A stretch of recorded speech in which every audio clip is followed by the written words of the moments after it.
ఇకపోతే 22 నుంచి సమ్మె. ఆర్టీసీలో సమ్మె సైరన్. ప్రభుత్వం చర్చలకు పిలిస్తే వెళ్లేందుకు సిద్ధం. సో, మొత్తంగా చూసుకున్నట్లయితే తెలంగాణలో ఆర్టీసీ వారైతే సమ్మె అయితే చేయబోతున్నారన్నమాట 22 నుంచి. తెలంగాణ ఆర్టీసీలో సమ్మె సైరన్ మోగింది. ఈ నెల 22 నుంచి సమ్మెలోకి వెళ్తున్నట్లు ఆర్టీసీ జేఏసీ ప్రకటించింది. 21న అర్ధరాత్రి నుంచి బస్సులు నిలిపేస్తామని, 22న తెల్లవారుజాము నుంచి సమ్మెలోకి వెళ్తున్నామని స్పష్టం చేశారు. ఆర్టీసీ క్రాస్ రోడ్లోని కార్మిక శాఖ కార్యాలయంలో ఈ విధంగా అయితే ప్రకటించారన్నమాట.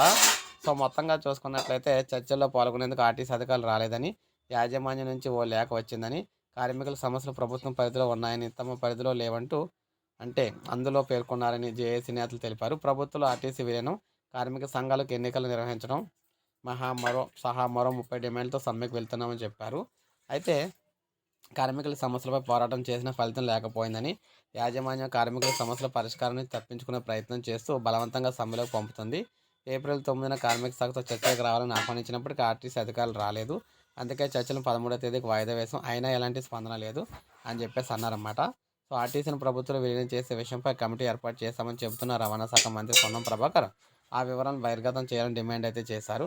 కాంగ్రెస్ ఎన్నికల మేనిఫెస్టోలో ఉన్నవే తాము అడుగుతున్నామని, ప్రభుత్వ ఉద్యోగులకు సమానంగా ఆర్టీసీ ఉద్యోగులకు జీతభత్యాలు ఇవ్వాలని కోరుతున్నాము. ప్రభుత్వ చర్చలకు పిలిస్తే వెళ్తామని, సమ్మె ఆపే దిశగా చర్యలు చేపడితే ఆహ్వానిస్తామన్నారు. సో, ఏది ఏమైనా మొత్తంగా 22 నుంచి తెలంగాణలో బస్సుల సమ్మె జరుగుతుంది. సో, బస్సులు మొత్తాన్ని కూడా 21 నుంచి ఆపేస్తున్నారన్నమాట. ఇది అప్డేట్. ఒక లైక్ చేయండి, సబ్స్క్రైబ్ చేసుకోండి మన ఛానల్.